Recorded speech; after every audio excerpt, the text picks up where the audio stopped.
بسم اللہ الرحمن الرحیم۔ السلام علیکم ورحمۃ اللہ وبرکاتہ۔ 10 محرم کا روزہ رکھنے کا کیا کانسیپٹ ہے، ہم آپ کو اس ویڈیو میں مکمل بتائیں گے۔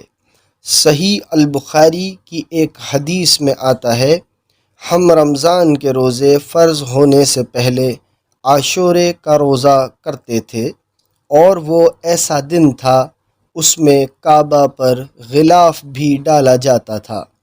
پھر جب اللہ تعالیٰ نے رمضان کو فرض فرمایا تو رسول اللہ صلی اللہ علیہ وآلہ وسلم نے فرمایا، اب جو شخص عاشورے کا روزہ رکھنا چاہے رکھ لے، اور جو نہ چاہے وہ نہ رکھے۔